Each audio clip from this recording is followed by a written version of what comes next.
Que ce soit pour les livres de cuisine ou les réseaux sociaux, le rôle du photographe est indispensable pour mettre en avant un plat, une recette. Réussir la bonne prise, la bonne présentation, le bon montage, cela peut durer des heures et des heures. Cette mission délicate est souvent confiée à des studios culinaires. Il y a en Vendée un couple qui officie dans ce domaine depuis plusieurs années. En parallèle, ils confectionnent des préparations, souvent à base de miel, pour magnifier vos plats.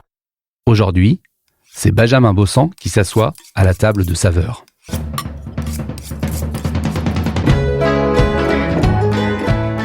Les sardines grillées au barbecue avec les amis, la branche de céleri dans le jus de tomate au Canada, l'accord de la cerise avec le poivre de Timut, notre alimentation est source de nombreux souvenirs et d'émotions. Plongez dans les souvenirs gustatifs des invités, des mots, des aliments, des plats et des émotions. Une émission pour vous donner envie de passer à table ou au fourneau.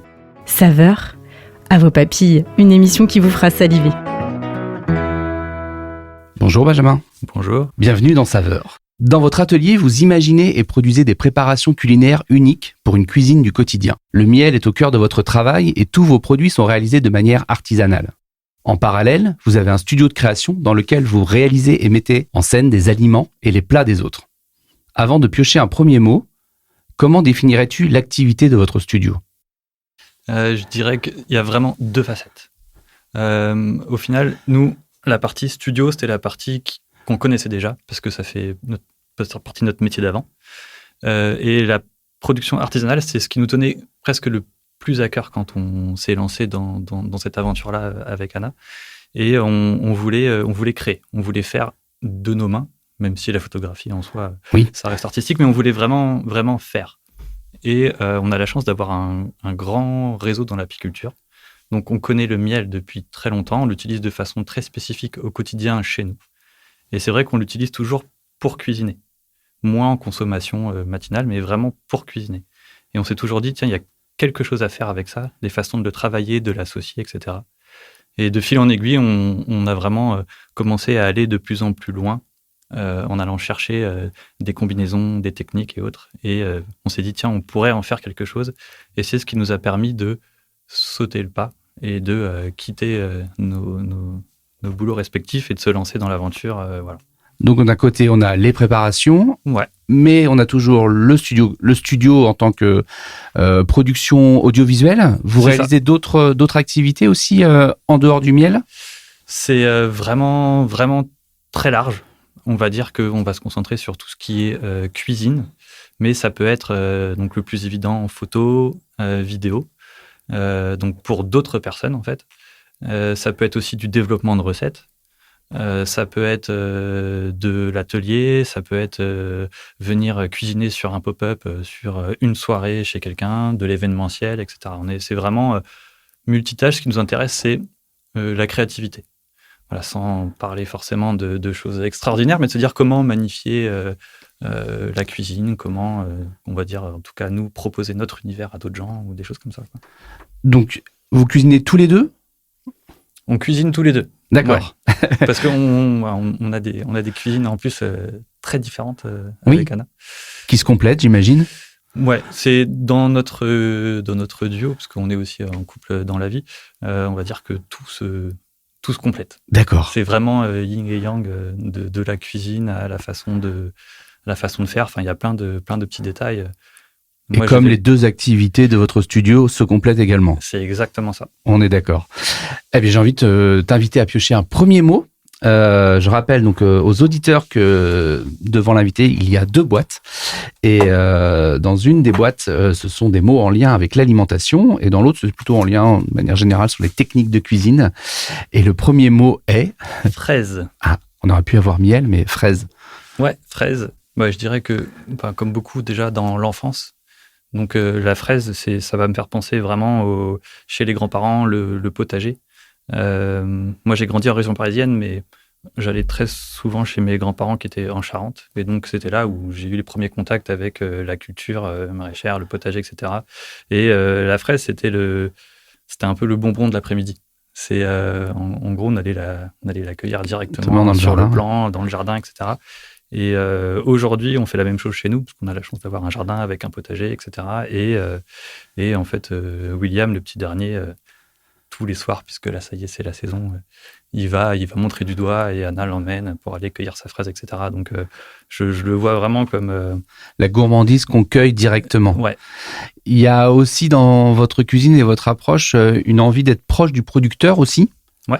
On a cité les miels, vous avez un réseau d'apiculteurs. Comment s'est constitué, comment vous avez travaillé votre réseau, comment vous avez constitué votre réseau d'apiculteurs? C'est parti de familial. En fait, l'origine vraiment, enfin la genèse pour la partie miel, ça a été un cousin à moi qui était menuisier, qui a tout quitté pour se former à l'apiculture, qui est parti du nord de la France pour aller s'installer dans les Cévennes. Et donc, qui a vraiment on commençait vraiment à développer son cheptel, etc. Il est monté à 400, 500 ruches à la fin.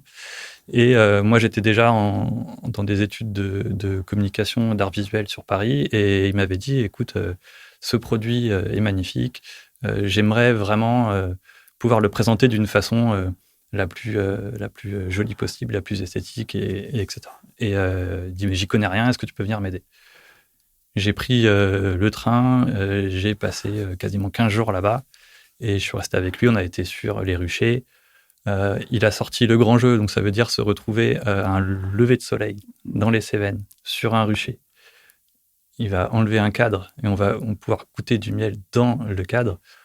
Ça... Il s'est passé quelque chose. Ouais, à ce moment, de toute façon, pour tout le monde, à ce moment-là, il se passe quelque chose. Et c'était aussi le premier contact avec les miels monofloraux.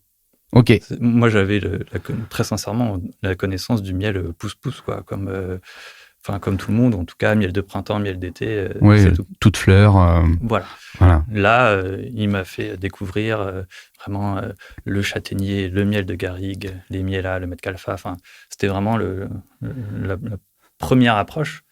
Et c'est en rentrant après que vraiment, il s'est passé quelque chose. Et donc, c'est un sujet qui m'a vraiment intéressé. Et la vie a amené d'autres rencontres toute seule. Parce que, arrivé en Vendée, j'ai pu recollaborer avec un apiculteur qui est aujourd'hui dans le pays de Ré, qui avait les mêmes besoins. Et là, j'ai découvert d'autres miels, d'autres façons de travailler. Et en fait, de fil en aiguille, là, on remonte il y a plus de 10 ans maintenant de tout ça. Mais j'ai le sentiment que ça a quand même été un élément déclencheur. Ouais, les Cévennes, carrément. Qui ont, si De La Rosée existe aujourd'hui, il y a eu, ça en fait partie, ça fait partie de l'histoire de La Rosée. Ouais, ça fait partie de l'histoire de La Rosée, carrément. C'est un producteur avec qui tu travailles toujours? Mon cousin? Oui. Alors non, parce que lui, les aléas de vie ont fait qu'il a dû aussi changer d'activité, mais par contre, c'est par lui qu'on a eu tous les premiers contacts. Et après, c'est qu'avec Anna, on fonctionne comme ça, on le fait aussi pour les gens. Et donc, ça veut dire qu'on a besoin d'aller voir les gens. Oui.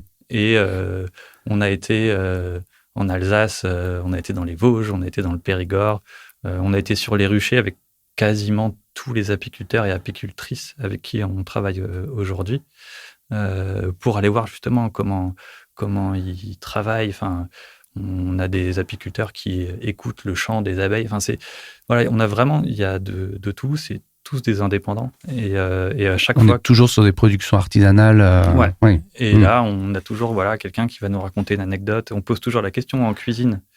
Et tout le monde a toujours sa petite utilisation du miel. Et nous, on vient enrichir tout ça à fond. Alors, je le dis pour les auditeurs, effectivement, vous n'êtes pas producteur de miel, vous n'êtes pas apiculteur. Vous pensez, imaginez, produisez des préparations à base de miel. Ouais. J'en ai goûté quelques-unes. Je peux citer, comme ça, qui me vient en tête, un miel de tilleul au yuzu. Ouais. Voilà. Qui, je pense, pourrait peut-être très bien aller avec des fraises. Ouais. Si je m'avance pas trop. Et j'ai souvenir aussi d'un miel de châtaignier à l'ail noir. Yes. Voilà. Qui va très très bien avec une tome de brebis. Voilà. Oui. Par exemple. Ou avec tous les fromages. Avec tous les fromages, ouais. J'ai vu sur vos réseaux un sandwich fromage grillé, oignon, justement, avec ce miel-là. Je me suis noté de tester cette recette prochainement. Et ça m'amène à une autre question, justement. Comment vous arrivez où est-ce que vous allez piocher votre création? Comment vous dites, qu'est-ce qui s'est passé pour un jour se dire, on va faire un miel à l'ail noir? C'est qu'il y avait un besoin, c'est qu'il y a eu une rencontre. Comment est née cette recette et d'autres? Ça va vraiment dépendre des produits. Certaines mêmes associations, on ne revendique pas, elles existent déjà, elles ont déjà été faites. Ça peut arriver aussi. Après, ça peut être une idée de chef. Ça peut être en écoutant un podcast. Le miel fumé, typiquement, c'était ça. En travaillant à l'atelier, on écoute beaucoup de podcasts culinaires. Et il y avait un chef un jour qui disait que en ce moment, il avait une passion pour la fumaison, que ça libérait plein de saveurs et plein de potentialités dans la cuisine. Et là, c'était vraiment l'idée il faut absolument qu'on essaye de voir si on peut faire quelque chose qui tient la route et de sérieux et qui apporte quelque chose avec du miel fumé. Et en fait, on a fait des essais, des choses qui marchent. On fait des essais, des choses qui marchent pas. Il y en a. J'allais le dire. Énormément. Des projets qui sont tombés à l'eau. Oui, il y a beaucoup d'essais pour arriver vraiment à un produit fini, et désiré à 100%, je veux dire. C'est ça. Mais en fait, on ne veut pas faire quelque chose de ludique. C'est que parfois, c'est notre premier petit combat. On va nous parler de miel arrangé.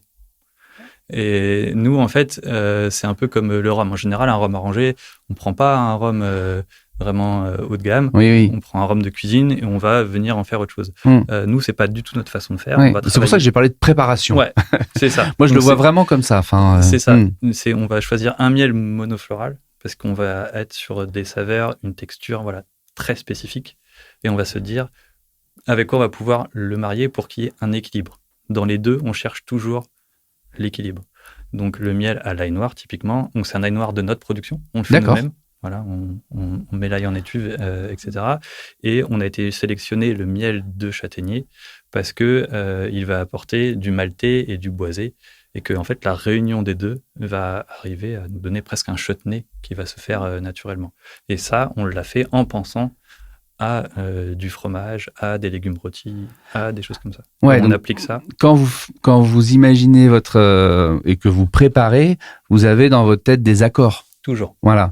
On est quand même beaucoup sur le travail de l'accord, parce que les miels que vous préparez ont quand même principalement vocation à être associés dans des plats. On peut aussi les manger tout seul, mais ils sont toujours imaginés en accord avec un plat. Nous, ils sont toujours imaginés en accord avec un plat. Ça, c'est sûr. Après, typiquement, celui miel de tilleul et yuzu, en tartinable le matin ou sur une crêpe. Sur une crêpe, ça marche bien, ouais. C'est excellent. Celui au kumbaba, c'est pareil. Celui au cacao cru, c'est pareil. Là-dessus, c'est indéniable. Maintenant, c'est vrai que nous, on se plaît aussi, même dans les suggestions d'utilisation, à aller un peu plus loin et à, on va dire... suggérer aux gens de l'utiliser dans de la cuisine du quotidien pour venir un peu pimper des plats assez faciles, quoi. On le voit, ça, je le dirai en fin d'émission, mais allez jeter un œil au compte Instagram, et on retrouve également les recettes sur votre site internet, sur delarosée.fr. Et voilà, ça donne plein d'idées. Si un jour vous achetez un miel ou qu'on vous en offre un et que voilà, vous savez pas par quoi commencer, allez faire un tour sur Instagram, il y a des chouettes recettes. Plutôt facile à faire. On n'est pas sur des choses qui demandent 10 ans de pratique de cuisine. Voilà, ça reste accessible, la préparation, avec des aliments qu'on peut trouver aussi. Ouais. C'est ça. Voilà, c'était vraiment l'idée. Ouais. Je vais revenir un petit peu sur la partie création visuelle, sur la partie studio. Il y a toujours cette question-là, comment on arrive à rendre savoureux un plat à travers une photo? Comment on procède? Comment on procède, ça va vraiment dépendre aussi de qui on va s'adresser. Typiquement, pour nous, la cuisine, on va dire, c'est presque un peu comme la musique. Il n'y a pas une cuisine, il n'y a pas non plus une musique, il y a plein de cuisines. Et il n'y en a pas une qui est mieux que l'autre. Donc nous, déjà, on va essayer de rendre esthétique un plat qui nous correspond. Et donc, dans ces cas-là, ça va être la photo qui va primer sur le plat, parce que ce qui va être entre nous et le consommateur, c'est pas une assiette, c'est un écran ou un livre. Donc ça veut dire que parfois, on va avoir un plat qu'on va faire pour quelqu'un qui est très bon. Par contre, visuellement, le dressage ne rend pas. Et donc là, c'est production zéro. Quoi. Oui, ils ne seront pas diffusés. Oui, voilà, oui parce que c'est pas l'objectif. Oui. C'est ça. Nous, ça arrive. Et une bonne partie des productions comme ça restent consommées à la maison, au studio, et ne verront jamais le jour. Mais, donc, le choix d'un aliment dans une recette, en tout cas l'imaginaire du rendu de la photo, va faire qu'on va peut-être changer des aliments ou en mettre certains aliments peut-être plus en avant l'un qu'un autre dans une recette. C'est ça. D'accord. Après, il y a un gros travail En fait, c'est le dressage. Ça veut dire qu'avant tout, on va passer énormément de temps dans les livres de cuisine sur Pinterest, les réseaux sociaux, pour se dire, voilà, ici, on a ces photos-là, ça fonctionne. Qu'est-ce qui fonctionne dans ces photos ? On va se poser la question. Voilà, ici, c'est très contrasté. Là, on a souvent des détails de dressage, on va dire des micro-pousses ou des graines ou une association de couleurs qui va venir vraiment sublimer le plat assez facilement. Et en fait, c'est ces détails-là qui vont faire que ça va créer la désirabilité du plat. Et donc derrière, la désirabilité de la recette et l'efficacité de la photo ou de la vidéo.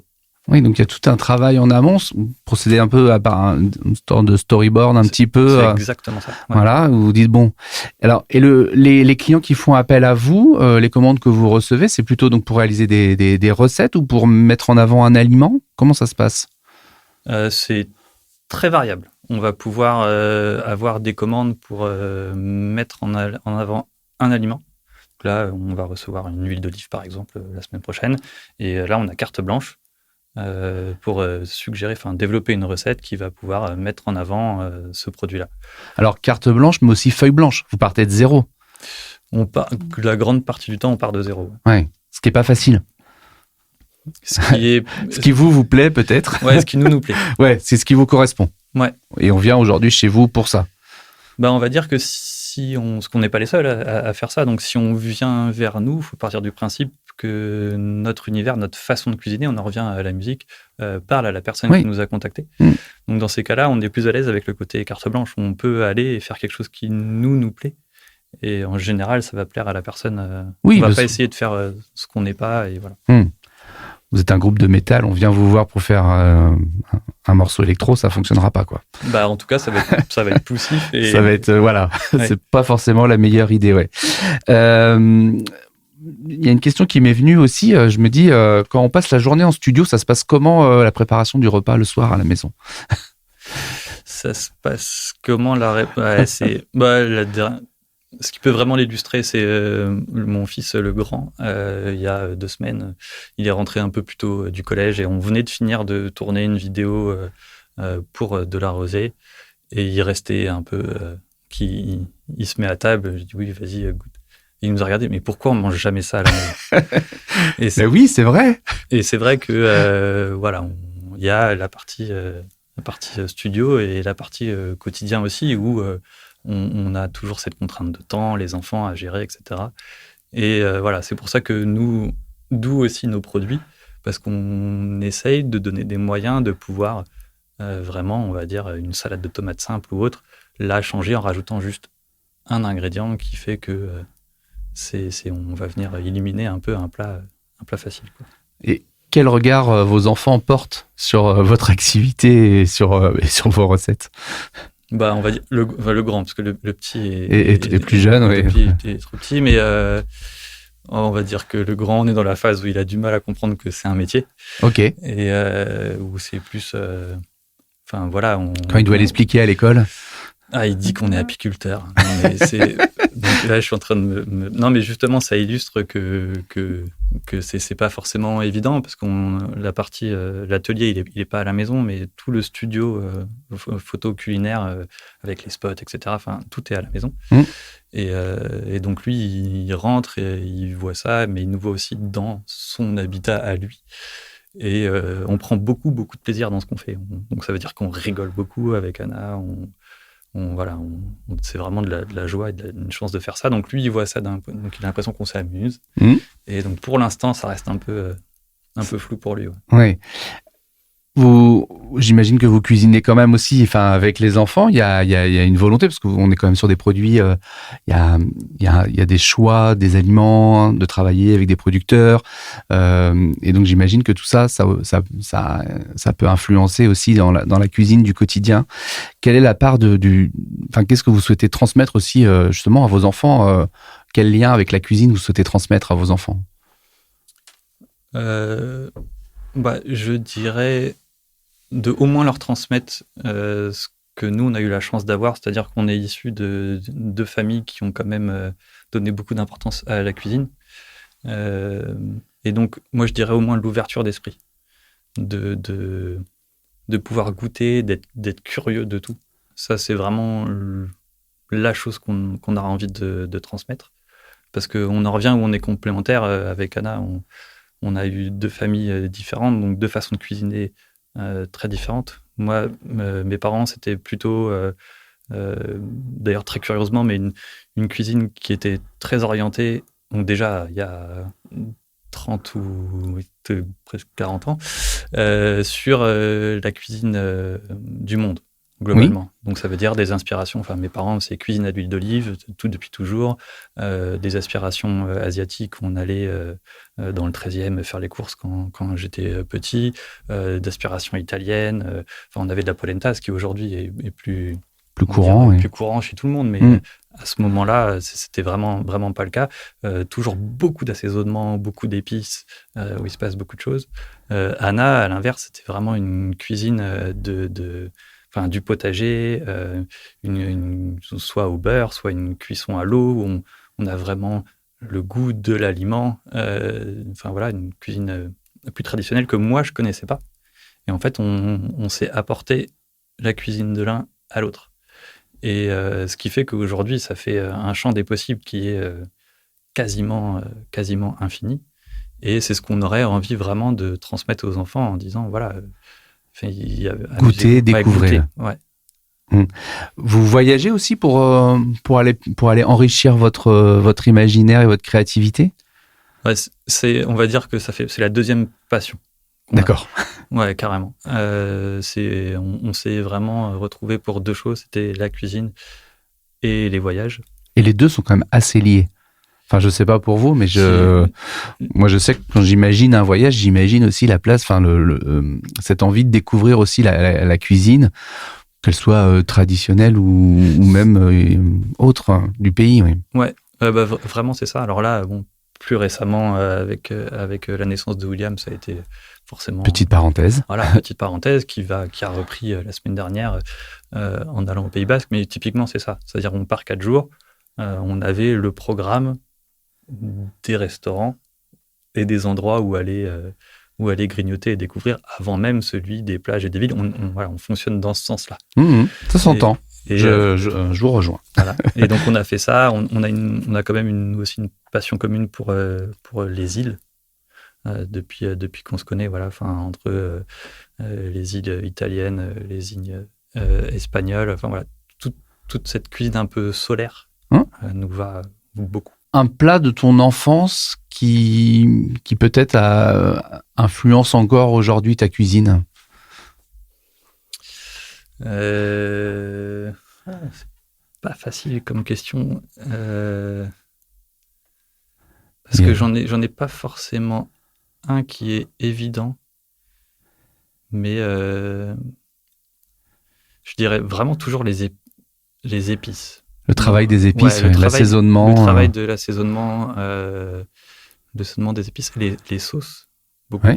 La cage, il y a vraiment, travail vraiment des épices, des sauces, de l'assaisonnement. Ok. Je t'invite à piocher un 2e mot. Je rappelle qu'on a eu un premier mot, on a eu la fraise, que j'ai goûté récemment dans un dessert avec du miel. Donc ça, pour moi, c'est parfait. C'est l'huile d'olive. On pouvait pas. Non. Des fois, la boîte fait sortir des mots. Ah non, là, tel un chapeau magique. Ouais. L'huile d'olive, là, pour le coup, c'est vraiment le quotidien, quoi. Si on retourne à l'enfance, c'est vraiment la cuisine de base. Ça veut dire que les cuissons se faisaient à l'huile d'olive, les assaisonnements à l'huile d'olive. Tout se fait à l'huile d'olive. Nous, c'est pareil, on en met partout, Ok. vraiment tout le temps. À froid, chaud, pour la cuisson. Ouais, cuisson aussi. Okay. Je sais qu'il y a plein de teams différentes. On a déjà parlé dans saveur. Voilà, donc je sais qu'il y a plein de teams, on revendique rien, nous on en met partout. Oui. Voilà. Mais j'ai des souvenirs en Italie où en terrasse, en restaurant, ils vous apportent une petite coupelle avec de la fleur de sel, du gros sel, un peu d'huile d'olive et du pain.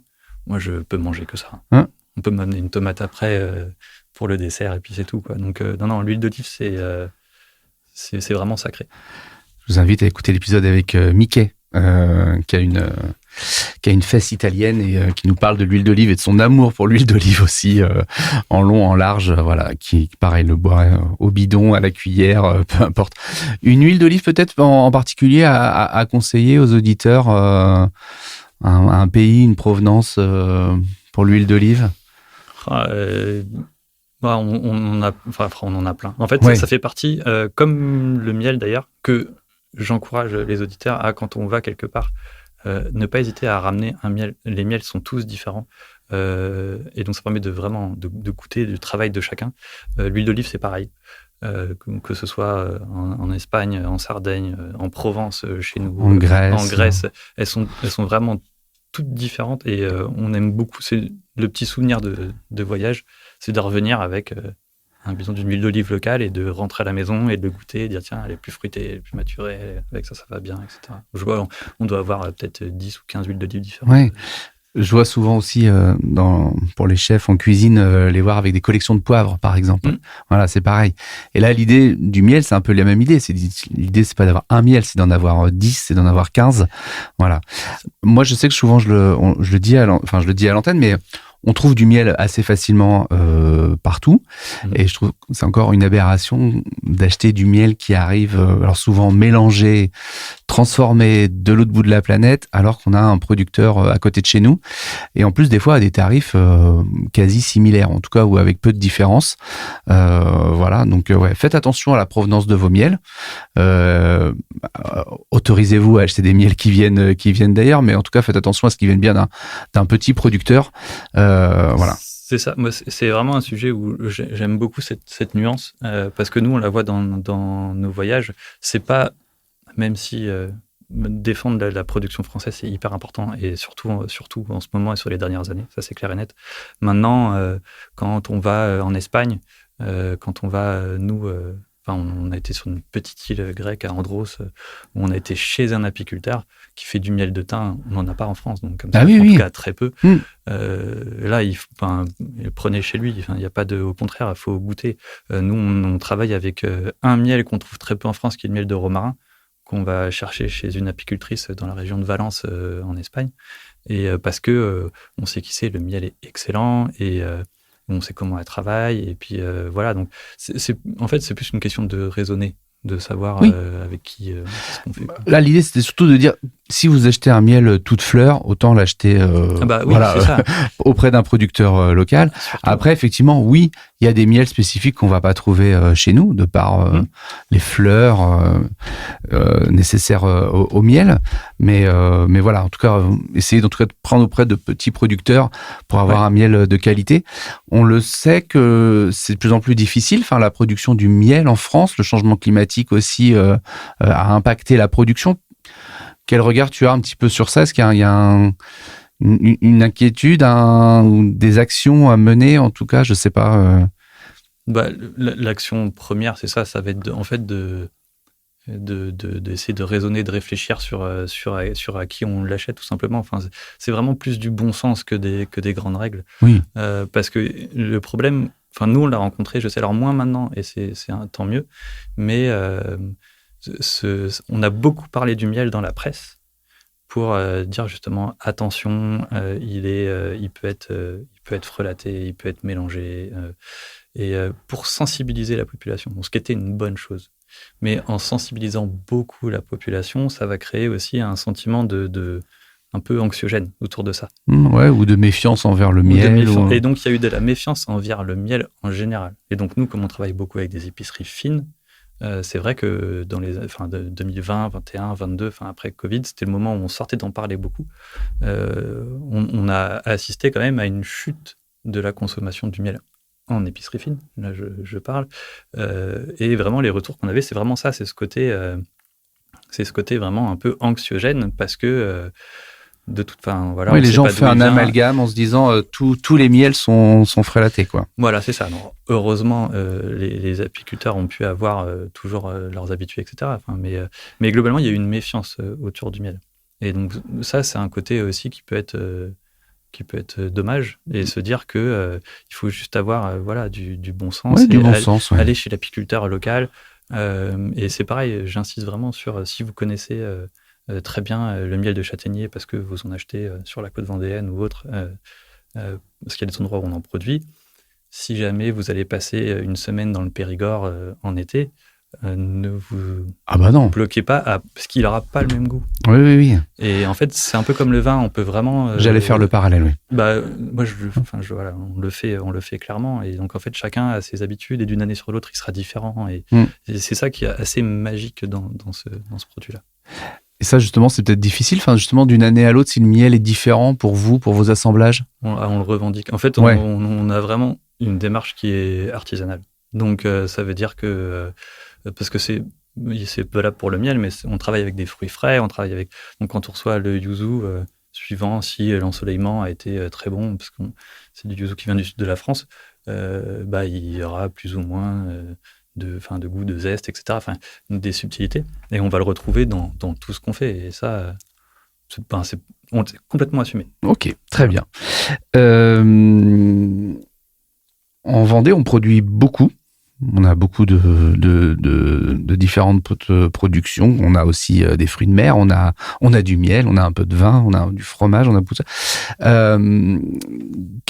Justement, est-ce qu'il y avait un intérêt peut-être plus spécifique de s'installer en Vendée ? Est-ce qu'aujourd'hui, le lien entre de la rosée et la Vendée, ça se passe comment ?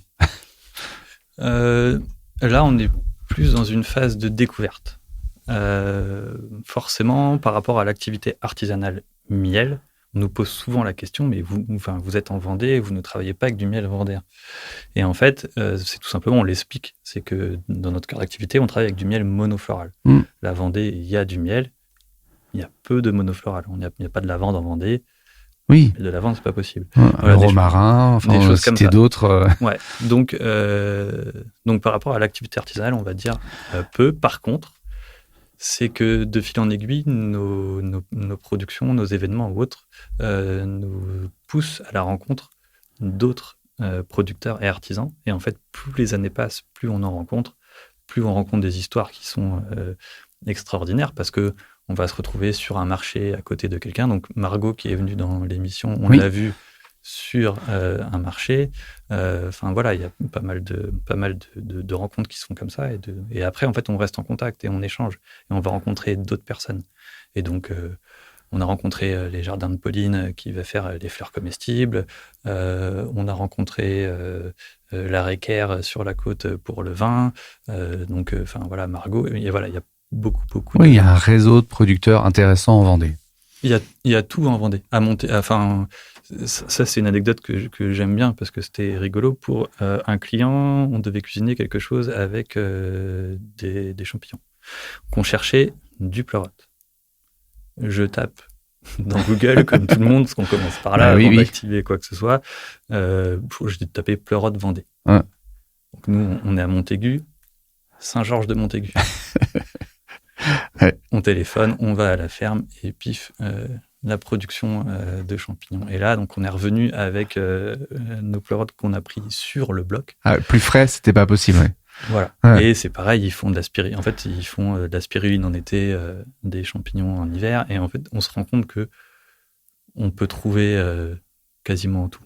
Mais tout en Vendée, quelque part, il suffit de chercher. Ah ouais, on a une chouette production, quoi, de plein de choses. Il faut chercher, il faut fouiller des fois un petit peu, il faut réussir à dénicher tous ces gens-là. Et j'avais une autre question avant de piocher un dernier mot. Si tu devais conseiller une recette pour initier les personnes aux accords du miel avec un plat. Quelqu'un qui a toujours mangé son miel sur une tartine et... lui dire, mais c'est aussi possible dans un plat. Quelle serait la recette que tu pourrais lui conseiller ? Donc, alors, le premier accord qui va sembler évident quand même à déjà beaucoup de gens, c'est avec les fromages.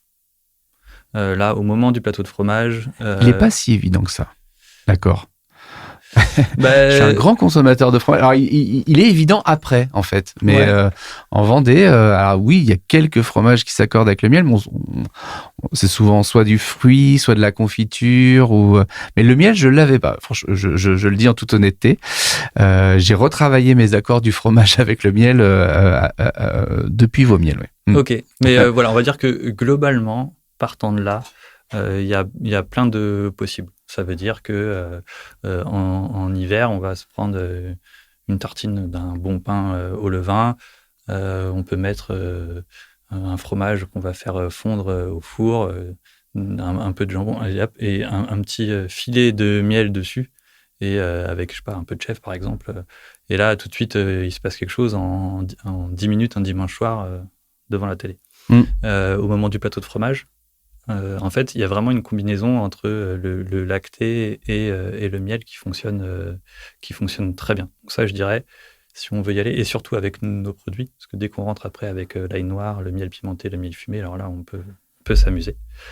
Et sinon, je dirais, parce que là, on va arriver en été, j'ai tout ce qui est légumes rôtis. Donc, légumes rôtis, soit au barbecue, soit au four. N'importe quel légume qu'on arrose d'huile d'olive, on y revient. On y revient. Et de gros sel. Passage au four ou au barbecue. Donc, ça va marcher vraiment avec tout. Aubergines, courgettes. Ce qu'on veut. De toute façon, nous, on fait tout rôtir. L'hiver, tous les choux y passent, etc. Et en sortie, en fait, juste dans l'assiette encore tiède, on vient napper d'un filet de miel.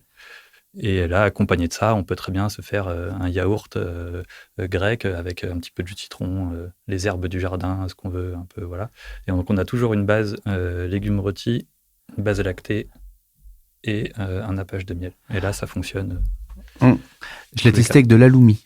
Ouais. Voilà, ça marche très bien aussi. Ouais. Bah, aloumi grillé. Typiquement, c'est une association dans tout le Péloponnèse. C'est le miel, il est omniprésent. Et tous les fromages aussi. Donc, ils font ça tout le temps. Oui. Ça, moi, ça m'a paru être une découverte, mais en tout cas pour moi, alors que non, c'est quelque chose qui se fait au quotidien. Mais c'est très fin, c'est très bon. Hein. C'est pareil, on peut balancer des tomates cerises au four sur une plaque huile d'olive, fleur de sel, et on y pose un bloc de feta. On pose le bloc, et en fait, ça va venir faire rôtir la feta, et puis après, à la cuillère directement dedans, avec juste un filet de miel, du sel, du poivre, et puis c'est parti, quoi. C'est bon, j'ai faim. Je vais t'inviter à piocher un troisième mot, mais on va changer de boîte. Allez, on s'autorise. Donc on est plus sur, on n'est plus forcément sur des aliments, même si des fois il arrive que au fil des mois et des années, des mots se soient retrouvés dans la deuxième boîte. Voilà, je rappelle qu'on a eu l'huile d'olive en mot avant, et aujourd'hui le dernier mot. Bouillon. Eh bien, bouillon, ça me fait penser typiquement à la complémentarité de ma vie avec Anna. Pourquoi ? Parce que moi, le bouillon, c'est quelque chose que j'ai quasiment détesté toute ma vie. En gros, le bouillon, c'était quand j'étais malade. C'était un rhume l'hiver, un bouillon, vermicelle, etc. Et donc, j'ai fait un rejet de ça. Et donc, le bouillon était, lui, par contre, très présent dans la vie d'Anna, enfin ses parents, et le soir, c'est un plaisir de se faire le bouillon du soir. Et en fait, c'est quelque chose que moi, je redécouvre aujourd'hui à travers elle, et que je commence aussi à découvrir des utilisations dans la cuisine qui me vont, quoi. Là, par exemple... on peut faire des raviolis italiens qui sont présentés dans le bouillon qui s'appelle le in brodo. Et en fait, oui, il se passe des choses. Il se passe des choses quand on conserve les légumes, il se passe des choses, on peut faire du bouillon avec les carcasses de poulet. Donc ça, c'est des choses que je ne faisais pas et que aujourd'hui, je redécouvre grâce à elle. En cuisine, ce qui est bien, c'est que c'est infini.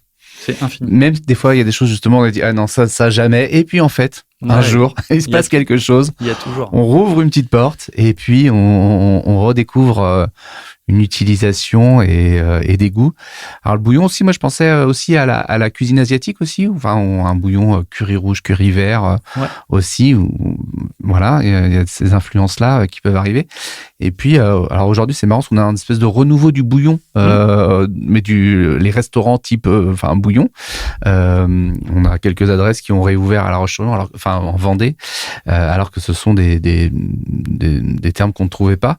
D'une manière générale, aujourd'hui, c'est quoi ton regard, toi, sur la gastronomie aujourd'hui? Sur ce qui peut être proposé dans les restaurants, sur qu'est-ce qui se fait de nouveau, qu'est-ce qui se fait plus je dirais, moi, c'est vraiment un positionnement, toujours sur l'ouverture d'esprit. On en revient avec ce parallèle sur la musique. Pour moi, on va dire que la grande cuisine, la grande restauration, ce qu'on va appeler les étoilés, etc., on va dire que c'est l'équivalent de la musique classique. On est sur du chef-d'œuvre, sur de l'orfèvre, etc. Mais il y a vraiment...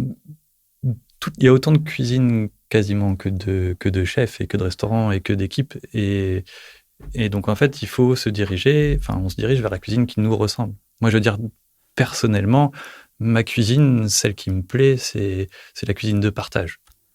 Donc, ça veut dire que c'est une cuisine qui est joviale, qui est solaire. Si on peut avoir plein de petits plats à partager, ça me va très bien. Et donc, c'est celle que je vais aller rechercher. C'est une cuisine qui est ouverte sur le monde, mais qui fait aucun déni. Donc voilà, sur la Vendée ou autre chose.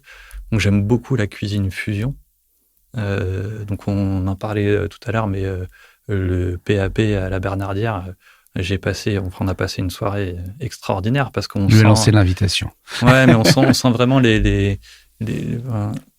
tout son passage en Asie qui va venir complètement twisté avec des produits locaux et des plats qui vont être vraiment un savant mélange entre le terroir et donc en fait il y a une histoire qui se passe qui est l'histoire un peu de sa vie.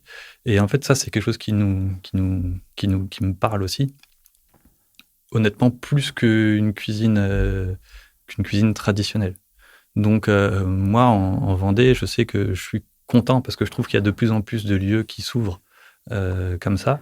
Et ça ne veut pas dire que, encore une fois, je dénigre le reste. Non, mais c'est en tout cas, pas du tout. Moi, là, c'était un regard personnel sur ça. Oui. Moi, sans absolument dénigrer quoi que ce soit. Je m'y retrouve vraiment. Et avant de venir ici, j'étais à Smala, à La Roche-sur-Yon, où c'est pareil. À chaque fois qu'on y va, la carte change et il y a des saveurs. Et je suis content d'être là, en fait. Ouais. Et moi, ma base de la cuisine, c'est de me sentir à ma place et d'être content d'être là. Et avec Anna, c'est ce qui nous fait qu'on prend autant de plaisir à faire ce qu'on fait. C'est que quand on est ensemble et qu'on cuisine, on est content d'être ensemble, d'être là et de pouvoir partager des choses avec les gens. Ouais, et continuer à avoir cette créativité, cette envie de donner envie aussi. C'est du partage, en fait, finalement. Réussir à faire une belle photo, une belle vidéo d'un plat, d'une recette, c'est aussi c'est un partage pour les gens qui vont la regarder. Ça va leur donner envie peut-être de cuisiner, en tout cas de la manger, on le souhaite. Ouais. Et puis, mais aussi puis peut-être d'inviter des amis pour partager cette recette qu'ils ont pu voir. Oui. Bah, c'est ça. Et c'est pour ça que quand on reçoa après des messages de personnes qui prennent en photo les plats parce qu'ils ont refait une de nos recettes et qui nous disent c'était excellent, etc. Nous, il n'y a rien de plus gratifiant en fait pour ça. Donc si on veut vous remercier, une recette que vous avez faite, un petit message sur les réseaux et ça nous refait vous êtes refait pour la journée. Ouais. C'est ça. Très bien. La dernière question que je pose à tous mes invités, tu es assis au restaurant, en cuisine la meilleure brigade, en tout cas une brigade prête à réaliser tous les plats de tes rêves, une entrée, un plat et un dessert. Ok. Alors, l'entrée, quelque chose avec de l'acidité. Quoi que ce soit, ça peut être une salade, mais quelque chose de frais. Donc, pourquoi pas une salade de concombre avec du vinaigre de riz, un peu de sauce soja. Enfin, voilà, quelque chose de, un tout petit peu de sucre, des épices, mais quelque chose qui va vraiment à la fois... Un peu de peps. Un peu de peps qui va ouvrir au reste. Et ensuite, en plat, quelque chose de quand même plus gourmand, plus consistant. Donc, je dirais quelque chose avec, je sais pas, du paprika fumé ou donc quelque chose de rôti, pourquoi pas un peu carné. Ça peut être ou un tacos avec de l'huile de chou de porc. Enfin, quelque chose voilà, de vraiment plus consistant et qui va qui va être festif. Et le dessert, qui est pour moi quand même beaucoup plus compliqué, c'est parce qu'on travaille le miel qui est quand même sur une base sucrée et je suis absolument pas dessert. Donc là, je dirais quelque chose avec du fruit. Donc ça peut être une salade de fruits assez juste, ou alors une boule de glace avec accompagnée de fruits, enfin quelque chose de très simple qui va me permettre de finir sur une note qui va venir se dissocier du reste, mais qui reste légère. Ok, voilà. Et très fruitée. Et très fruitée. Principalement, oui. Eh bien, merci. J'ai très faim.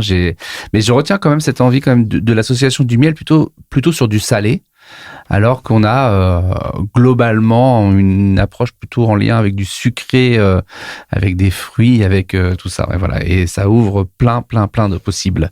Eh bien, écoute, on arrive à la fin de l'émission. Merci, Benjamin. Avec plaisir. Merci pour cet épisode qui, je l'espère, donnera envie aux gens de découvrir vos préparations et vos réalisations. Pour ceux qui souhaitent vous suivre, ils peuvent s'abonner à votre page sur Instagram, Delarosée, ou consulter votre site internet qui regorge de recettes, delarosée.fr. Je remercie également toutes les personnes qui m'ont aidé à réaliser cette émission. Vous pouvez suivre les aventures de Saveur sur les réseaux sociaux. On se donne rendez-vous dans un mois, et d'ici là, je vous invite à vous plonger dans les épisodes précédents de Saveur. Si vous souhaitez soutenir ce programme, vous pouvez laisser un commentaire sur les plateformes de podcast et mettre 5 étoiles. Je vous souhaite un bon appétit, de bons repas et de jolis plats. À bientôt.